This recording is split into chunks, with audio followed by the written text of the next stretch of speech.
now available in paperback and e-readers. Spellbound, a darker shade of black. Get your copy today at your favorite online bookseller. I recently got a comment from one of my viewers that was quite troubling. And this comment was that they said that they did not believe in black on black love and that black on black love is dead. And listening to that comment shows me that many brothers out here are getting caught up in the rhetoric of this gender war.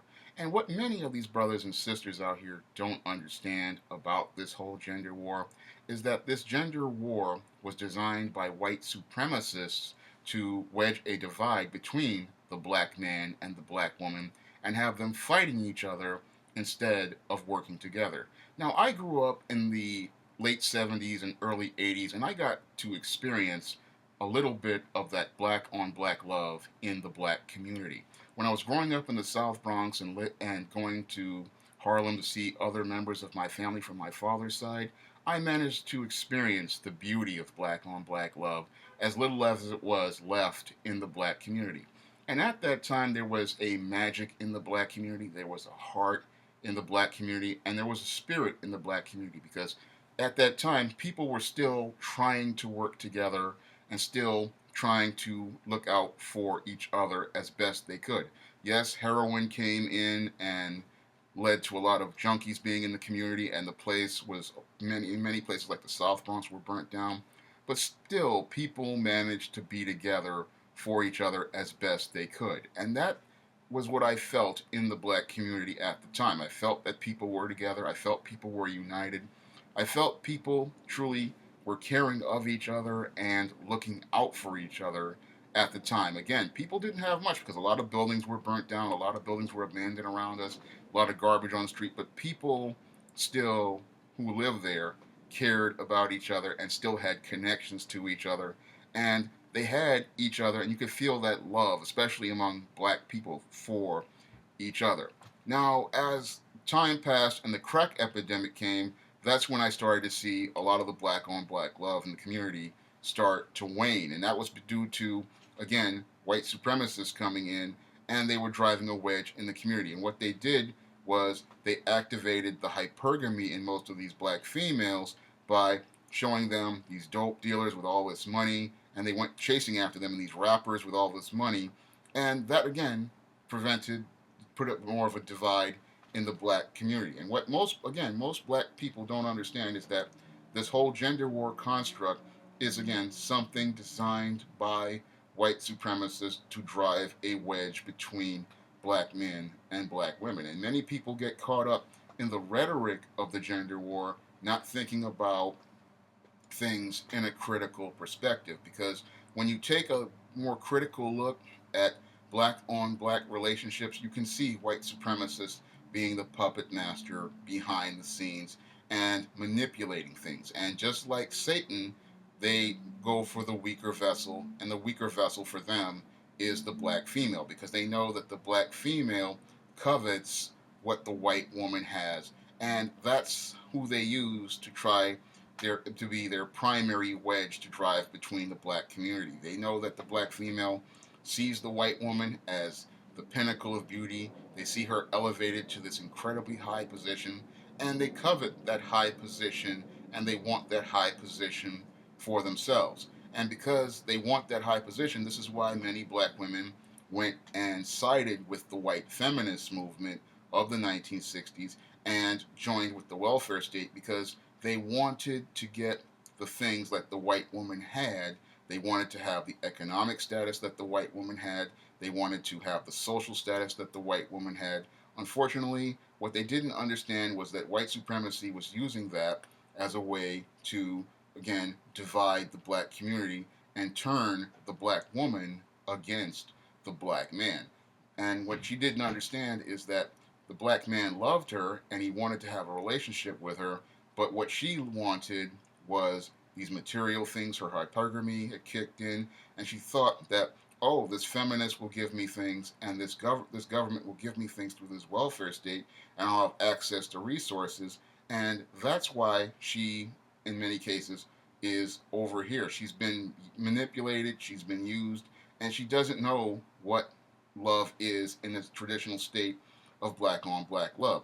Now, during the days before the feminist movement, all black people had was each other, so they had to look out for each other. So they had to share black on black love because that was the only way for families to stay together. And a lot of people who experience that love know how beautiful that love is. What's sad is the people of the last two generations, Gen X, Gen Y, the millennials, they have never really experienced the magic and the spirit of black on black love. A lot of the Gen Xers on my end, we got to experience it towards because we got the last vestiges of it, but the Gen Ys, the millennials, and Generation Z, they have never, as I see it, experienced black on black love the way it should, the way people used to have it. And that's why some of them will believe that black on black love is dead, but it's not dead. It's struggling out here due to white supremacists pushing this gender war, but the gender war is something they created because they don't want black on black love. And the reason why they don't want black on black love is for economic reasons. Now, when it comes down to white supremacy, war is their big business. And they make money by having people fighting each other. And they know that if they have this black woman with a low self esteem and a low self worth, they can sell products to her. This is why guys like Steve Harvey, Tyler Perry, Lee Daniels are now millionaires. And this is why Oprah Winfrey is a billionaire because they sell products to this black woman, medicating her emotional pain that can only be fulfilled by a black man sharing love with her. And, and he has them selling them snake oil to them. Moreover, it's just like these pastors out here trying to sell them this false religion of this white Jesus as a substitute for a man. When you look at God's natural order, he wants men and women to be together, and he needs men and women to be together to procreate on the earth. Unfortunately, white supremacists don't want black men and black women to be together because white supremacists want to keep the white race pure. Their population numbers are declining, and they don't want the black population numbers to go up and be back to the levels they were during slavery, where blacks outnumbered whites, and that's what really scares them. So they created the gender war to divide the genders so they could lower the population rates. And this gender war, a lot of people getting caught up in it, and they're not understanding what it's about. It's about having the black man fight the black woman and not seeing her as lovable and desirable. It has the black female not loving herself, and that's one of the big problems with the gender war is that she doesn't love herself, she doesn't like herself, and she believes that if she is more like this white woman, she will be more considered lovable and attractive by all of society. She will be elevated to this higher position, and that's not the case at all, because what it comes down to this black female, she doesn't understand is that you coveting this white woman is you putting her on a higher level, you buying into the blue pill philosophies that the white woman is the pinnacle of beauty, and the white supremacist concept that the white woman is beautiful, and you not coming to see that yourself is beautiful. The thing is, black men see black women as attractive. Black men see black women as desirable. And black men have gone out of their way to elevate black women to a high position. Unfortunately, many black females are spellbound by the ideas that white is better and the white man's ice is colder, and that the white female is more attractive than she is. And this is one of the things that leads to the big divide, because she doesn't understand that black men do love her, black men are attracted to her, black men see her as desirable, but what they don't see as desirable are some behaviors. And them talking about these behaviors is not them bashing black women as the feminists and the white supremacists want you to believe.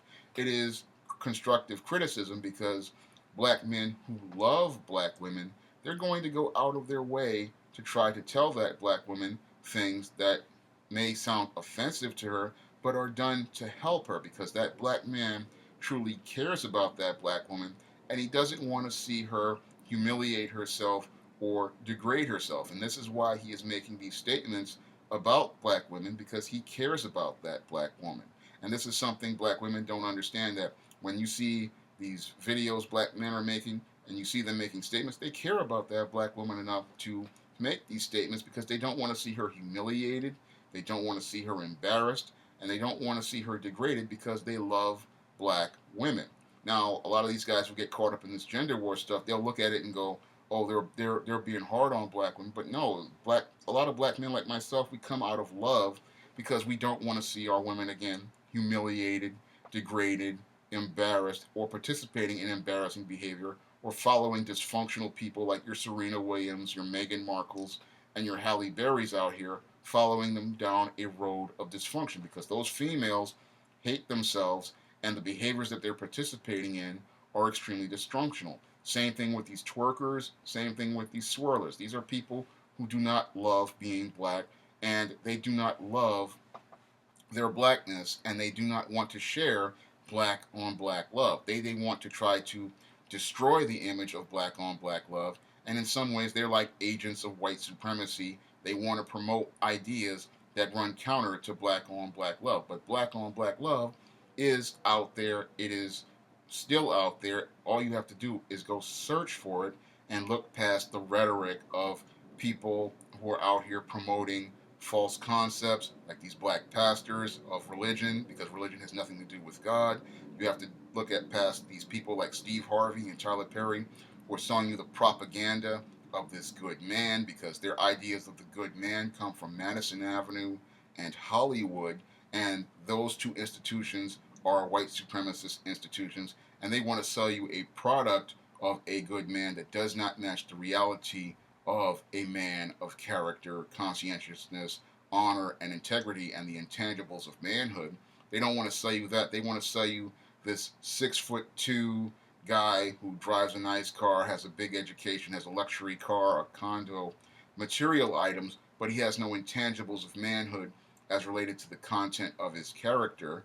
And these are things that they want to sell you, black women, telling you that this is what's supposed to be an ideal man, but this is an ideal man under the construct of white supremacy. It is not an ideal man as related to being a man. This is what they sell people as an ideal, and really it's just a chocolate covered white man, and it has black women chasing a chocolate covered white man, and in some cases has them chasing the idea of a white man that Madison Avenue and Hollywood have proposed as the ideal. That's what they're chasing right now when they put up this propaganda like shows like Scandal and many of these movies which feature these interracial swirling relationships like they have in like these movies like Spider-Man Homecoming and many of these other films where they show you black women pursuing white men. They have that there because they want to sell you an idea, and that idea again is all designed to drive a wedge between the black man and the black woman, and have the black woman believing that the black man is not see her as attractive or desirable, does not want to have a relationship with her, and does not want to pursue relationships with her. But that's all part of propaganda that was created by white supremacy. And you have to take a critical look at the history of white supremacy, because white supremacy has always made efforts to suppress black on black love. Now, I have some old articles from the Jim Crow Museum that I use as part of my research for novels like Spellbound, Spinsterella, and many other books.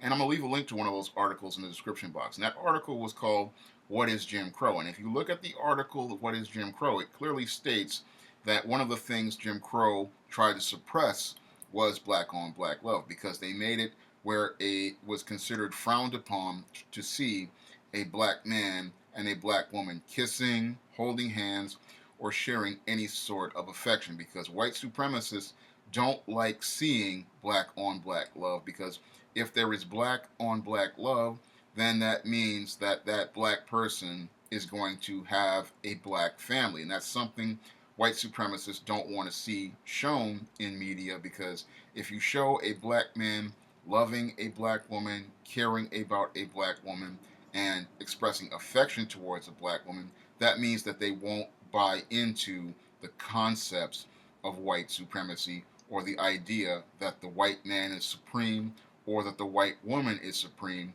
and that the ideal is to go out here and pursue relationships with white men and white women over your own race. If you're out here expressing love for your own race and for your own people, what that means is that white supremacy can't have you codependent on them, buying their products and buying into their ideology and their lifestyle, You're creating your own culture, your own ideas, your own values. And this is something white supremacy did not want promoted in the black community. They wanted black people to buy into the idea of white supremacy, and they wanted them to buy into the idea of white acceptance. They did not want a separate culture in America, a separate set of culture, and a set of values that were black. They wanted to make sure that black people assimilated into their idea of society and their model for society.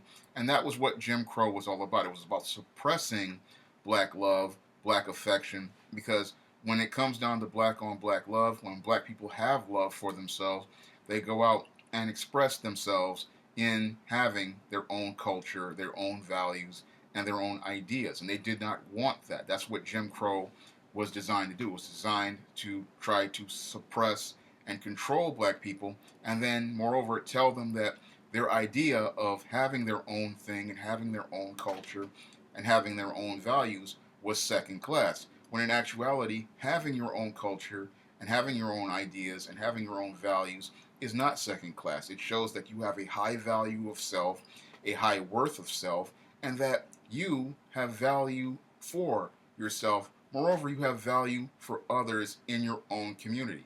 And this is what white supremacy wants to suppress in the black community, because they do not want to see black people loving each other and caring for each other. And what they really want black people to be seen as is deifying and worshiping them and elevating them to a high position in society. Because when you have black people chasing white people, that shows that the black people don't have power over themselves and allows others to have control over them. And that's what they want to do. They don't want you to love yourself. They want you to worship them. But that's a dysfunctional relationship, and that's why many black people out here are codependent. They think that they're being functional by going out here and living by a white person standard. But when you live by a white person standard, all you're doing is allowing them to attach an emotional hose to you and allow them to manipulate and control you. And what the gender war does is that you have white supremacists attaching emotional hoses to both black men and black women, and they are allowing white supremacists to manipulate and control them, where they're fighting each other, again, instead of working together. Because seeing a black man and a black woman works together, that works against white supremacy, and that works against their whole ideology of keeping people dependent on them. Because again, war is a business for them. They make money off of people fighting each other. And if you're working together, you're working against white supremacy. That's something they just don't want to see. And a lot of people are getting caught up in this rhetoric. And I'm seeing a lot of black men getting caught up in this rhetoric the same way black women got caught up in it back in the 90s, when you had authors like Terry McMillan out here making books like Waiting to Exhale, and people like Oprah Winfrey making all these TV shows, episodes, bashing up black men like a demolition derby. And they're getting caught up in this rhetoric that you see on many of these YouTube videos from some of these more controversial YouTubers, and they're getting caught up in the rhetoric and not thinking critically about what is being presented in these videos. Now, some of these videos, some of these guys are presenting facts and logic, and they're trying to talk about black women so that you can understand the dysfunctional behavior they're participating in, whereas others, it's all emotion, and that's what a lot of guys are getting caught up in, and they're not thinking about things. And some guys are misinterpreting MGTOW philosophy and not really understanding it constructively. Now, when it comes down to the MGTOW philosophy, the MGTOW philosophy is something men are participating in for defense, because they see that there is no incentive to participating further in society or relationships with women, due to the situation becoming untenable due to these white feminists and these liberals creating the welfare state and enabling a dysfunctional mindset in women. Now, when it comes down to black women, black men were forced to take a MGTOW philosophy perspective because the situation had become untenable, and the black females in the community had been enabled by the welfare state, enabled by white feminists, and black men had no other recourse other than to abandon things, because they had no support systems, because you had the gynocentric system literally making every effort to oppress them and suppress them.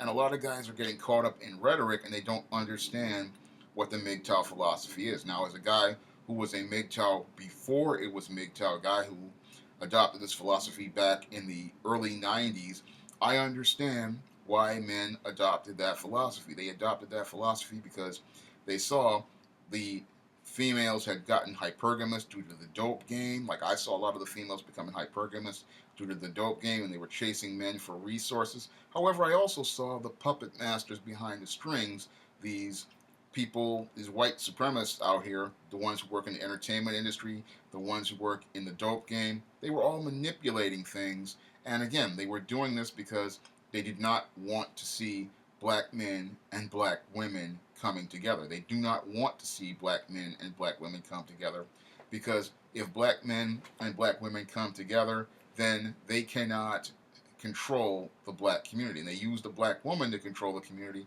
and they have you seeing her as an enemy, but you really have to see the white supremacists behind the scenes. They use her as an enforcer in the black community to enforce the policies in the community, but she's just a tool that's used. And the whole thing is they don't want black on black love because if there is black on black love, what happens is you have, again, black people working for themselves. And when it comes down to people like these white liberals in the welfare state, they need black people just like the slave master needed black people because they cannot meet their own needs on their own. So they need black people to be poor. They need black people to be in a second class status so they can sell them ideas about having value because they see if they can sell you valuing their ideas and loving their ideas, then you won't love your own. They don't want black on black love because black on black love would cost them money because they need money in order to survive. So they need you to hate yourself so they can make money at your expense. This is why they promote gangster rap in your community. This is why they promote gender war in your community. This is why they promote drugs in your community. This is why they promote the good man in your community because they don't want you to have that black on black love that people had from the Reconstruction all the way until the feminist movement because that was pure, unadulterated black on black love. And that was black people sharing black on black love with each other. Now, a lot of people will look at this gender war and they get caught up in the rhetoric, but they don't understand that, yeah, you're being manipulated. And that manipulation is why people take advantage of black people. And that's why they have you saying that this black man is no good, this black man is a dog, this black man is this, or this black woman is this, when in actuality, this is all propaganda, again, meant to drive a divide between black men and. Now, I love black women, and I would love to have a relationship with a black woman. And one of the reasons why I go out of my way to write romance novels like A Recipe for Success, Spinsterella, and The Temptation of John Haynes is to show how much I love black women and how I love relationships between black men and black women. Now, I believe that black on black love is still out there, and I believe it is possible for black men and black women to achieve black on black love and even share the same magic and beauty of black on black love that our grandfathers had back in the day before the feminist movement. And all it takes is for us to look past the rhetoric and the propaganda of white supremacy's gender war and see the beauty in ourselves and embrace that beauty and then share it with each other. And I believe if we shared that beauty with ourselves and shared that love for ourselves, we could rediscover the beauty of black on black love and take the black community to a whole another level. Now, if you want to read my romance novels which feature black on black love, like A Recipe for Success, Spinsterella, and The Temptation of John Haynes, you may do so by clicking the link to Amazon.com in the description box. And if you want to help me make more videos like this, you can donate to my Patreon by clicking the link in the description box. That's all I have to say for this video. You can comment, rate, and subscribe.